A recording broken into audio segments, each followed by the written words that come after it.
The dust of the high plains town clung to everything, a fine grit that coated the soul as much as the skin.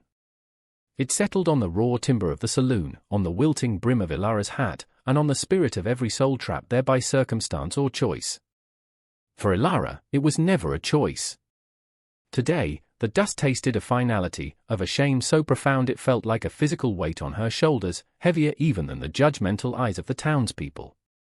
Her father, Silas, stood beside her on the rickety porch of the general store, his voice a booming instrument of her humiliation. He was selling her. The word itself was an obscenity, a jagged stone in her throat. He presented it as a practical matter, a divestment of a poor asset. A man needs a daughter who can earn her keep, who can attract a good husband, he announced to the small, curious crowd that had gathered. Not one who eats more than she's worth and whose face and figure curdle the milk. His words were lashes, and Ilara flinched with each one, her gaze fixed on the splintered wood beneath her worn boots. She felt their eyes on her, the town's collective stare, a mixture of pity, morbid curiosity, and a cruel sort of agreement. They saw what her father told them to see, a burden, large and plain, with skin a shade too dark from her mother's side of the family, a fact Silas never failed to mention with a sneer. At the edge of the small assembly, a man stood apart, shrouded in the long shadow of the blacksmith's forge. Kalen had not meant to be there. The town was a necessary evil, a place he endured once or twice a season to trade pelts for flour, salt, and steel traps. He moved in a world of granite peaks and silent forests, a world that had taken everything from him and left him with nothing but the ache of memory and the strength in his hands. He was a creature of solitude, his heart a frozen lake, the surface untroubled for years. But the sight of the girl, standing there like livestock at an auction, sent a crack spiderwebbing across the ice. He saw not the plain, heavyset young woman the crowd saw, but the sheer terror in the clench of her hands, the devastating shame in the curve of her spine. He saw a soul being broken in public, for sport and convenience. And in the hollows of her eyes, he saw an echo of another's fear, a ghost from a past he had buried high in the mountains. The memory of his wife, Anya, and his little daughter, Lyra, ambushed him, the scent of wood smoke in their hair, the sound of their laughter snatched away by a winter fever that had respected no plea or prayer. His hands, which had been unable to save them, clenched into fists at his sides. Silas, warming to his performance, pulled a crumpled paper from his pocket. A bill of sale, all proper, he declared, waving it like a flag of victory. Any man willing to take this burden off my hands, to provide her with employment, needs only to cover the cost of her considerable upkeep. $50, and she's yours. A few men chuckled. The price was an insult, designed to underscore her worthlessness. No one moved. The humiliation was the point. Silas wanted her not just gone, but gone with a final, public branding of her failure to be what he wanted. Kalen felt a pull, a tide of cold rage he had not felt in years. It started in his gut and rose, hot and clarifying. He had built walls around his heart to keep the world out, to protect the sacred ground of his grief. But some duties were older than grief. Some wrongs demanded a right. He took a step forward, the crunch of his boot on the dusty ground silencing the nervous murmurs of the crowd. Every eye turned to him. The mountain man. The recluse. A figure of myth and suspicion in the town, a man who spoke in grunts and traded in silence. His size alone was imposing, tall and broad, with the quiet lethality of a predator. His face, weathered by wind and sun, was a mask of stoicism, but his eyes, when they locked onto Silas, burned with an intensity that made the portly man take an involuntary step back. Kalen did not haggle. He did not speak of the girl's value or the man's cruelty.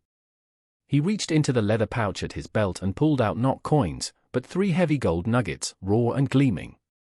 They landed on the porch rail with a solid, definitive thud that echoed in the sudden silence. The gold was worth far more than the insulting price Silas had named. It was a king's ransom in this dusty town. Silas stared, his jaw slack, his eyes wide with avarice.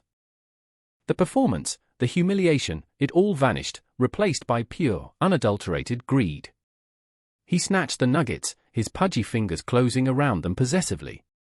He looked from the gold to Kalen, a flicker of cunning returning to his eyes. He thrust the crumpled bill of sale toward the mountain man. It's a deal, then. She's your problem now. Kalen ignored the paper. His gaze shifted to the young woman. For the first time, he spoke, his voice a low rumble, like stones moving deep in the earth. She comes with me. It was not a request. It was a statement of fact, as unmovable as the mountains from which he had come. He had not bought a person. He had claimed a responsibility. And in that moment, under the harsh glare of the afternoon sun, the ice around his heart did not just crack. It broke. Ilara had watched the exchange as if from a great distance, her mind numb, her body braced for the next blow. She had expected to be taken by some leering farmhand or drunken prospector, a fate she had imagined with cold dread for months. She did not expect this. This silent, formidable man whose eyes held not the contempt she was used to, but something else she could not name. Something ancient and fierce. When he spoke, the words seemed to settle not in her ears, but deep in her bones. She looked at his large, calloused hand, offered not to grab but to guide, and after a lifetime of cruelty, she saw the first glimmer of something she had long ago given up on, a chance. Hesitantly, as if waking from a long nightmare, she took a single step away from her father and toward the stranger. The journey into the mountains was a silent one. Kalen led the way, his worn mule laden with supplies, while Ilara followed a few paces behind. The town and its judging eyes vanished behind the first rise of foothills, replaced by the scent of pine and cold stone. Ilara's fear had not subsided, it had simply changed its shape. Before, it was the fear of a known tormentor. Now, it was the fear of the unknown.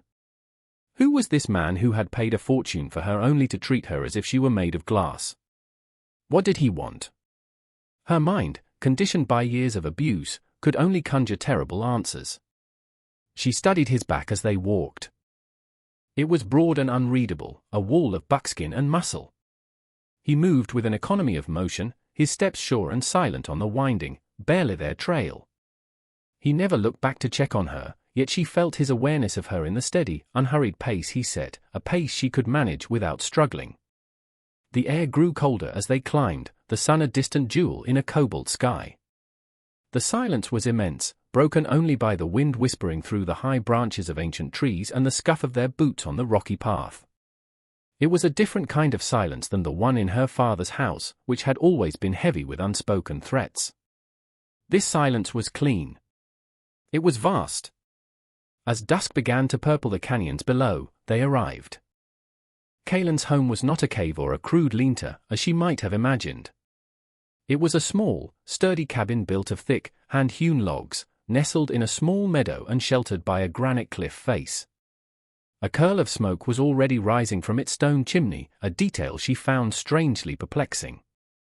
A thin stream gurgled nearby, its water clear as air. It was a place of profound isolation, yet it felt solid. Safe. He pushed the heavy door open and stood aside, gesturing for her to enter. The single room inside was sparse but impeccably clean. A stone fireplace dominated one wall, a low fire already crackling within, casting dancing shadows on the wooden walls. A simple table and 2 chairs stood in the center, a bed covered in furs was tucked into a corner, and a small cot, neatly made with a new-looking wool blanket, was set up on the opposite side of the room. He had been expecting her. Or rather, he had been prepared to bring someone back. The thought sent a fresh shiver of apprehension through her. Kalen moved without a word, stoking the fire until it blazed brightly, pushing the chill from the room. He unpacked his supplies, his movements efficient and practiced. He never looked directly at her, yet she felt his gaze was somehow always upon her, assessing her state without intrusion.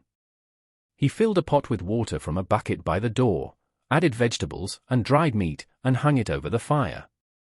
The smell of stew soon filled the small space, a scent so simple and comforting it made Ilara's stomach ache with a hunger that was more than just physical.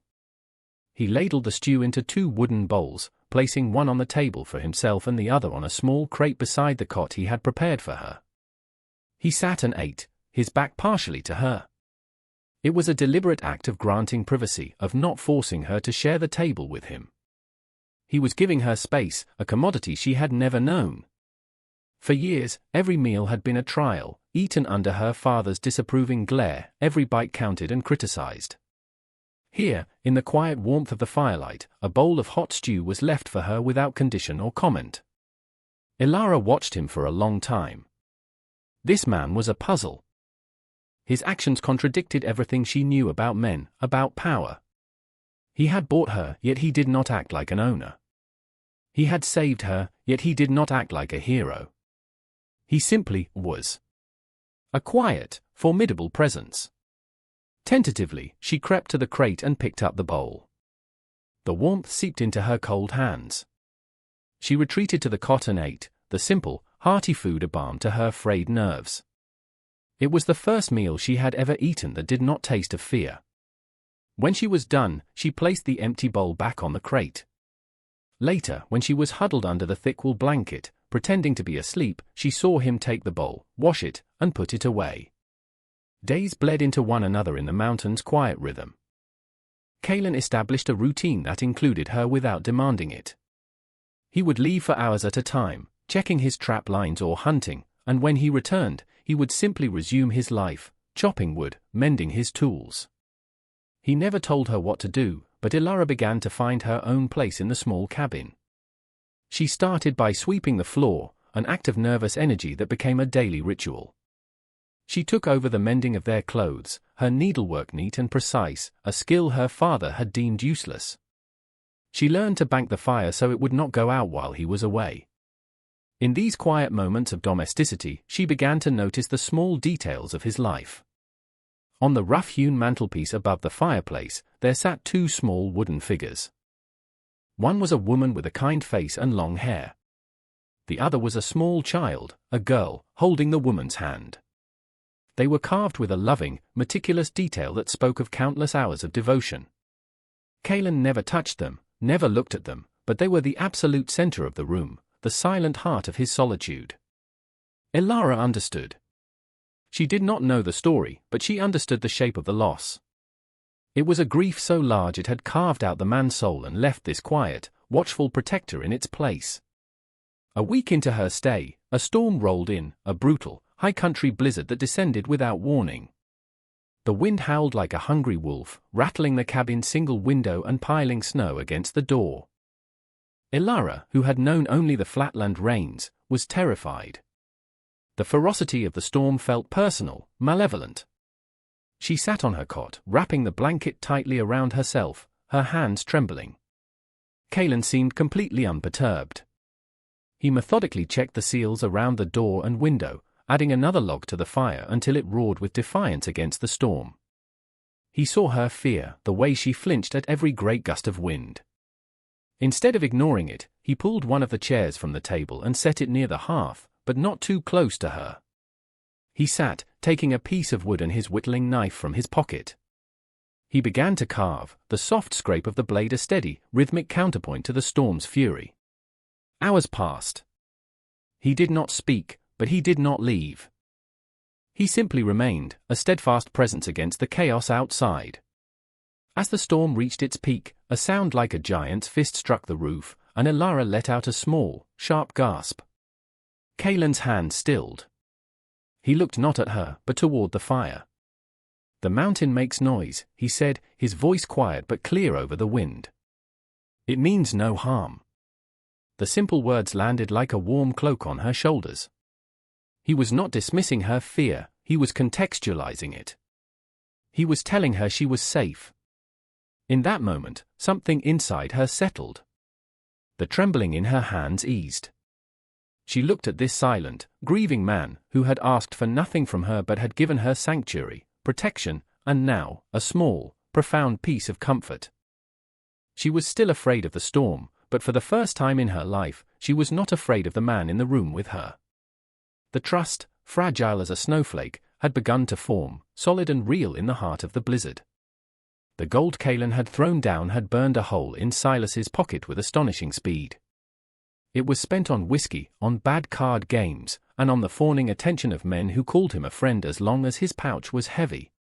When it was gone, and the hangover set in, a new and venomous idea took root in his mind. The mountain man. The townspeople whispered that Caelan's cabin was near an old gold strike, that his reclusiveness was not born of grief, but of a dragon's need to guard its hoard. Greed, a far more potent force in Silas than paternal feeling, began to consume him. He had not sold his daughter, he had been swindled. The mountain man had used her as a pretense to get a look at him, to size him up, and then had cheated him out of a fortune. This twisted logic became his gospel. He began to stalk the saloons and storefronts, not as a big spender, but as a victim. He painted a lurid picture of a brutish hermit who had coerced him in a moment of weakness, taking his only child for a pittance. He conveniently forgot that he had set the price, that he had celebrated the sale. He found a ready ally in his righteous crusade, a railroad agent named Finch. Finch was a man made of ink and appetites, a creature of contracts and ledgers who saw the world as a series of assets to be leveraged. He had dealings with Silas in the past and knew him to be a scoundrel, but in Silas's new story, Finch saw an opportunity. A lone mountain man, rumored to be sitting on an untapped gold claim, was a threat to the railroad's land acquisition plans. If they could run him off his claim, using Silas's parental rights as the legal crowbar, the land, and whatever was in it, would be theirs for the taking. Together, they were a formidable pair of vultures. Silas provided the tearful, paternal outrage, and Finch provided the legal framework. They drew up new documents, affidavits filled with lies about coercion and concern for Ilara's welfare. They took their case to Sheriff Miller, a man who preferred a quiet life and was easily swayed by the official-looking stamps on Finch's paperwork and the weight of the railroad's influence. The whispers in town began to change. Suspicion toward the reclusive Caelan hardened into accusation. He was no longer just a strange man in the mountains, he was a kidnapper, a predator. Caelan, oblivious to the storm brewing below, knew only that their supplies were running low. The thought of leaving Ilara alone in the cabin was disquieting, but the thought of bringing her back to the town that had humiliated her was worse. In the end, there was no choice. The mountain could provide meat and water, but not flour or salt. He asked her if she would come, his words spare as always. Town. We need things, she simply nodded, her trust in him now more solid than her fear of the townspeople. Their arrival was met with a chilling silence. The friendly nods from the few miners who knew him were gone, replaced by hard stares. Women pulled their children closer as they passed. Caelan felt the shift immediately, the air thick with a hostility he did not understand. He led the mule to the general store, his hand resting near the axe handle on his belt, a gesture that was purely instinctual. Ilara walked close behind him, her head held higher than it had been before, but her eyes darted nervously, sensing the new layer of animosity. Inside the store, Martha, the sharp-eyed widow who ran the place, greeted them with a strained look. While Caelan began listing the items he needed, Martha moved around the counter and approached Ilara. She was an older woman, respected for her decency and her refusal to suffer fools. She saw the change in the girl, the fear was still there, but it was overshadowed by a quiet, steady dignity. And she saw the protective way Caelan stood, shielding Ilara from the curious stares of other customers. "Heard you had some trouble, dear," Martha said softly, her voice kind. She pressed a small bolt of blue calico fabric into Ilara's hands. A bit of color does a soul good. It was a simple act of kindness, an anchor in a sea of hostility. As Caelan paid, Martha leaned in close, her voice a low warning. "You need to be careful, Caelan. Silas has been poisoning the well. Him and that railroad man, Finch. They've been to the sheriff. They're saying you stole her. That the deal wasn't right." Caelan's jaw tightened. He looked at Ilara, who had overheard, and saw the flicker of her old fear return. He looked back at Martha, his eyes asking the question he wouldn't voice. Martha seemed to understand. She slid a heavy, dust-covered ledger across the counter. Silas used to be a supplier for the railroad, before they cut him off. He ran accounts through this store for a time. "I never threw it out," she tapped the cover. "Men like Silas, they're arrogant. They think no one is smart enough to check their sums. They always leave a trail." Caelan took the heavy book without a word, his thanks conveyed in a single, sharp nod. He packed it with the flour and salt, his mind already working. This was no longer just about protecting a wronged girl. It was a fight. And someone had just handed him a weapon. Back in the sanctuary of the cabin, with the wind sighing in the pines outside, they opened the ledger on the simple wooden table. The firelight flickered across pages of neat columns and spidery script. At first, it was just a jumble of numbers and names, a dry accounting of grain, timber, and iron. Kalen, a man who read the land, not books, struggled with it. But Ilara, whose father had forced her to practice her letters and numbers for hours on end, purely so he could mock her for her slow, careful pace, found a strange familiarity in the pages. She pointed a hesitant finger at an entry. "This is wrong," she whispered. "The numbers don't add up." Kalen looked where she pointed. An entry for a railroad timber delivery. The amount charged was nearly double the amount recorded as delivered. He grunted, turning the page. She found another. And another. A pattern emerged, a tapestry of petty and grand larceny woven through the years. Silas had been systematically cheating everyone. He overcharged the railroad for supplies they never received, he shorted local farmers on the weight of their grain, and he billed the town for work that was never done. The book was a detailed confession of his corrupted soul. This was the trail Martha had spoken of. It was hard, damning proof, a truth that could shout louder than any of Silas's lies. Kalen looked at Ilara, seeing not a victim, but an ally. Her quiet, careful mind had unlocked the weapon they needed to survive. The poison Silas and Finch had seeded in the town had taken root. Kalen was no longer a recluse, he was a villain. The story they spun was simple and ugly. A hulking brute had preyed on a desperate father and stolen his daughter for unspeakable purposes. The railroad's influence gave the story weight, and the town's inherent suspicion of an outsider did the rest.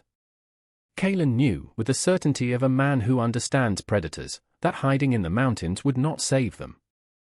A cornered animal is a dead animal. They had to face the pack on its own ground. He could not fight a town full of whispers alone. He needed an ally, someone whose word carried the weight of integrity. His mind settled on Jonas, the blacksmith. Jonas was a man of sweat and steel, fair in his dealings and respected for his blunt honesty. His opinion could turn the tide. Kalen took a single page he had carefully removed from the ledger and tucked it inside his shirt. He and Ilara made the journey back down the mountain, this time not for supplies, but for a reckoning. They found Jonas at his forge, the air thick with the smell of hot iron and coal smoke. The blacksmith looked up as they approached, his face guarded, his hammer still in his hand. The town's gossip had reached him, too. Kalen didn't waste time with pleasantries or long explanations. He simply walked to the anvil, unfolded the brittle page from the ledger, and laid it on the scorched wood. "Silas," Kalen said, his voice flat. He pointed to a line item. An order for wrought iron. For the new bridge supports. 2 years ago. Jonas squinted, wiping sweat from his brow with the back of a calloused hand. He stared at the numbers, his lips moving silently. A flicker of recognition, then anger, crossed his face. "That snake. He told me the railroad sent their own iron. Said my quote was too high." He looked at the ledger page again, then at Kalen, his eyes sharp and assessing. He saw the numbers, the exorbitant price Silas had charged the railroad for iron he never bought from Jonas, or from anyone. He had simply pocketed the entire payment. He cheated them. And he cheated me out of the work. While the two men stood in a tense tableau of dawning truth, Ilara found her own courage. She had been standing behind Kalen, a silent shadow. But seeing him act, seeing the truth of the ledger begin to work its magic, kindled something in her. She saw Jonas's wife, Sarah, emerge from the small house attached to the smithy, her face a mixture of curiosity and suspicion. Ilara took a deep breath. She reached into the satchel she carried and pulled out a small piece of cloth, one of Kalen's old, torn shirts she had mended. The stitches were nearly invisible, a testament to a skill her father had always called a waste of time for a girl too clumsy to be of use. She approached Sarah, her heart pounding. She did not speak of her father or of the mountain man. She simply held out the mended shirt. I can sew, she said, her voice barely a whisper, but clear and steady. Sarah took the fabric, her practical eyes examining the fine, even stitches. She ran a thumb over the repair, feeling the strength of it. She had heard the stories, the ugly words about this girl. But the evidence in her hands told a different story. It spoke of patience, of skill, of quiet care. It did not speak of a helpless victim or a ruined commodity. Sarah looked from the shirt to Ilara's earnest, hopeful face, and her expression softened. "This is good work," she said. "Very good work." It was a small moment, but it was the beginning of a seismic shift. Jonas, convinced by the irrefutable proof on the page, clapped Kaelan on the shoulder. "You come with me," the blacksmith grumbled. He took the ledger page and marched from his forge directly to the mercantile, then to the livery. At each stop, he showed the page to men he trusted, men who had also been cheated or lied to by Silas over the years. The single page became a testament, passed from hand to hand. Meanwhile, Sarah took the mended shirt. She went not to the men, but to the women. She showed it to the pastor's wife during the quilting circle, to Martha at the general store. The fine needlework became its own kind of evidence. It spoke of a young woman's worth in a language the women of the town understood intimately.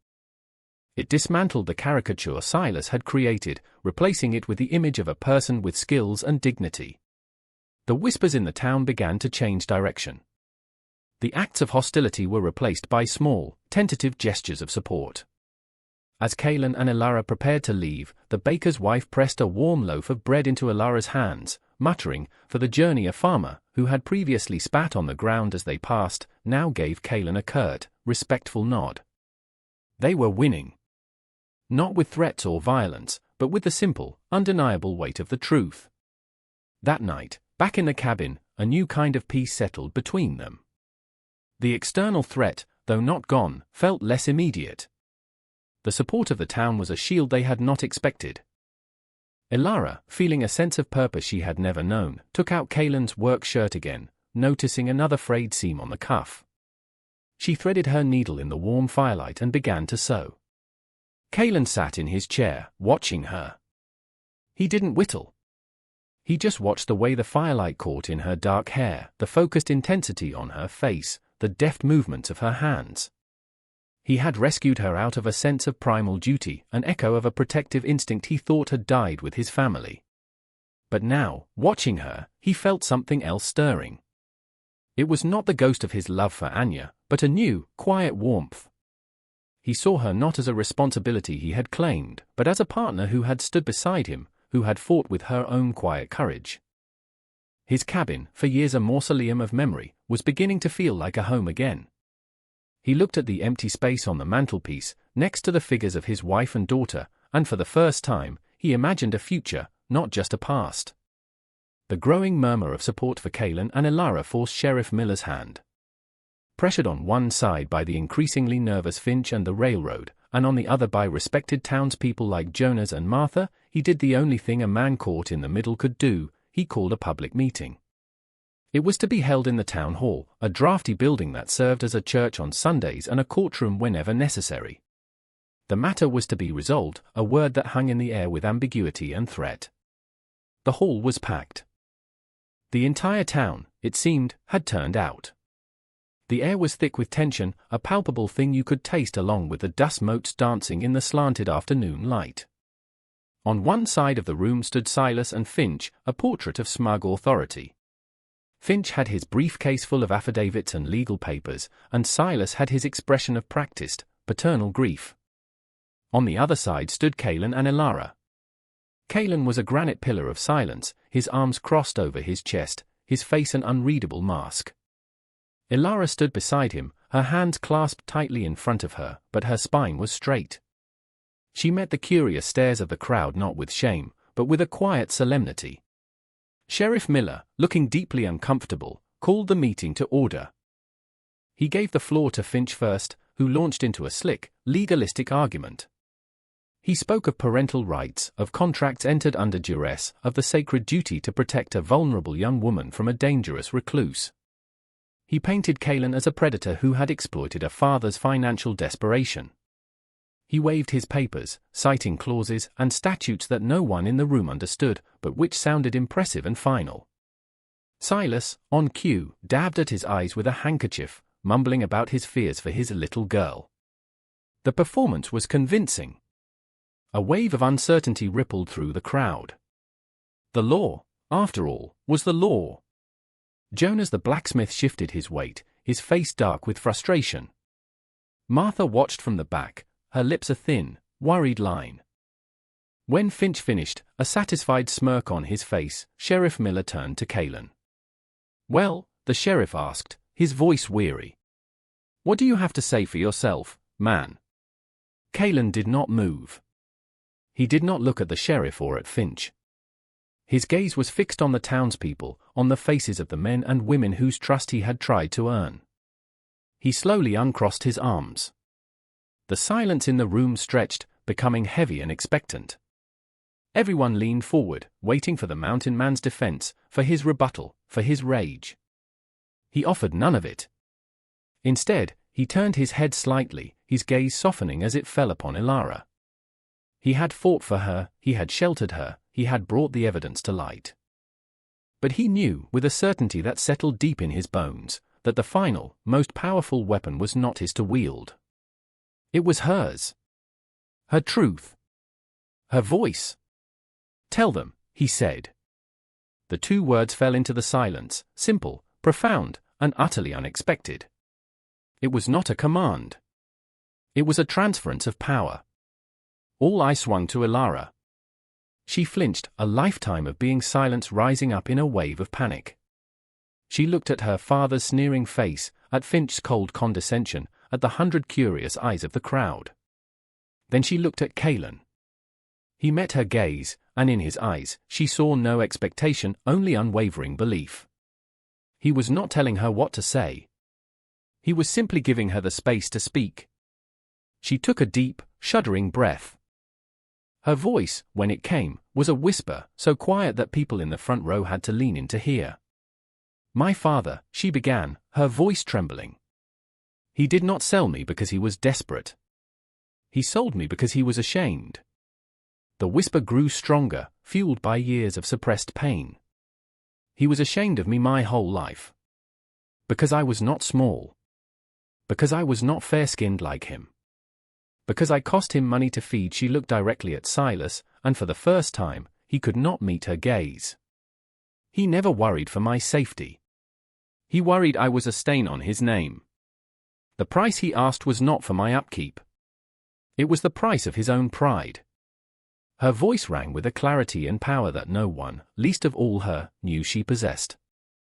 She spoke of the years of insults, of being treated like chattel, of the ledger book filled not just with numbers, but with the story of a man whose greed poisoned everything he touched. She did not cry. Her words were not a plea for pity, but a statement of fact, delivered with a dignity that was devastating in its simplicity. "This man," she said, turning to Kalen, "has never laid a hand on me in anger. He gave me a warm place to sleep. He shared his food. He has treated me with more kindness in 2 weeks than my own father has shown me in my entire life. I am not his prisoner. I am safe with him." When she finished, a profound silence held the room. Her truth was so pure, so undeniable, it had completely invalidated Finch's stack of legal papers. Then, Kalen moved. He walked forward and placed the heavy ledger on the sheriff's table. He opened it to the page Jonas had already seen. His right, Jonas's voice boomed from the crowd. The blacksmith stood up, his large frame radiating indignation. "Silas stole the bridge contract. The proof is right there." Before Finch could object, another man stood up, the owner of the livery. "And the hay delivery? He charged the railroad for a full wagon and delivered me half, claiming the rest had spoiled. He's a thief." A wave of voices rose up, one after another, a chorus of the cheated and the wronged. The community support, cultivated through quiet acts of truth, landed like a tidal wave, washing away the foundation of lies Silas and Finch had built. The conscience of the town had awakened, and it was furious. Finch's face went pale. He looked at the ledger, then at the angry faces of the townspeople. His company's name was all over that book, tied to Silas's fraud. He snapped his briefcase shut, gave Silas a look of pure disgust, and walked briskly out of the town hall without a backward glance. He was cutting his losses. Sheriff Miller looked at the damning evidence in the ledger, at Silas who was now sputtering, his face purple with rage and fear, and at the unified faces of his town.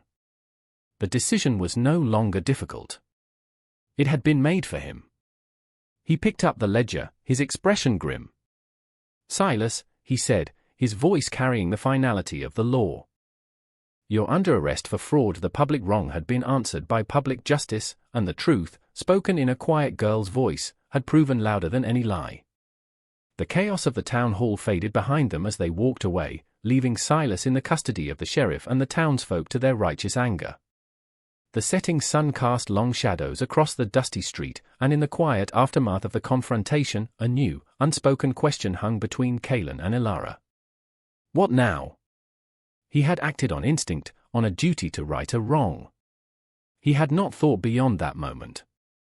He stopped by the mule, turning to face her. The evening light was soft, kinder than the harsh glare of the afternoon. He saw her properly then, not as a symbol of his past failure or a victim to be saved, but as the young woman who had stood before a hostile crowd and claimed her own story. He had given her a chance, but she had seized it with a courage that was entirely her own. He felt a swell of respect for her, so profound it almost hurt. His own future was the mountain. The silence, the granite, the ghosts. He assumed she would want something different, something more. A life among people who now saw her, who respected her. A life she deserved. "You are free," he said, the words feeling rough and inadequate in his mouth. He gestured back toward the town, toward Martha's store. "You can stay here. Martha will help you. Jonas, his wife. They will see you are cared for." He was offering her the community she had won, the life he could not give her. It was the right thing to do. It was the final act of his duty. He prepared himself for the familiar ache of being alone again. Elara looked at the town, at the warm lights beginning to glow in the windows of the small houses. She saw the faces of Sarah and Martha in her mind. She heard Jonas's booming defense. They were good people. They had shown her a kindness she had never expected. She could build a life there, a small, safe life of sewing and quiet acceptance. It was more than she had ever dared to hope for. Then she looked up, past the town, to the dark silhouette of the peaks against the deepening twilight sky. She thought of the cabin, of the smell of wood smoke and pine, of the steady, quiet presence of the man who sat by the fire while the storm raged. She thought of the clean silence, of the shared meals that tasted of peace, not fear. That was not a life of quiet acceptance. It was a life of profound sanctuary. She turned her gaze back to Kalen. She saw the loneliness etched into the lines around his eyes, the way he held himself as if bracing for a blow. He was offering her freedom, but he did not understand. She had already found it. "My home," she said, her voice clear and certain, with no trace of the whisper it had once been, "is with you." The word struck Kalen with the force of a physical blow. He stared at her, searching her face for any sign of doubt, of obligation. He found none. He saw only a quiet, unshakable resolve. Home. She had called his broken sanctuary a home. A warmth spread through his chest, a feeling so foreign and so powerful it felt like the sun rising after a long, frozen night. He gave a single, sharp nod, unable to speak past the lump in his throat. Together, they turned away from the town and began the long walk up the mountain, not as protector and protected, but as two solitary souls who had chosen to walk the same path. Weeks later, the mountain was vibrant with the full bloom of summer. Elara had started a small garden in the meadow beside the cabin, coaxing stubborn greens and bright flowers from the rocky soil. She had a knack for it, a patient way with living things. She moved about the space with a newfound confidence, her laughter sometimes carrying on the wind, a sound Kalen had never expected to hear. Sarah, the blacksmith's wife, had made the journey up the trail a week prior, bringing a pouch full of seeds and a warm hug, cementing the bond between the cabin and the town. One evening, Kalen sat on the porch step, watching Ilara water her plants. The air was cool and smelled of damp earth and coming night. In his hands, he held a piece of pine and his whittling knife. He had been working on it for days, in stolen moments. It was a new carving. A girl, standing tall, her face tilted slightly toward the sun. The features were not exact, but the spirit was hers. The resilience, the quiet strength. It was Ilara. He finished the last detail, smoothing the wood with his thumb. He walked into the cabin. The fire was low, casting a gentle glow on the mantelpiece. The carved figures of his wife and his daughter still stood there, silent sentinels of his grief. He had not moved them. He never would. Their memory was a part of him, a part of the story that had led him here. With a steady hand, he placed the new carving beside them. Not as a replacement, but as an addition. The stoic protector, the vulnerable survivor, and the ghosts of a tragic past, all standing together. A new family, built not on blood, but on a choice made in the dust of a cruel town. A home built on a foundation of mercy and a future carved from hope.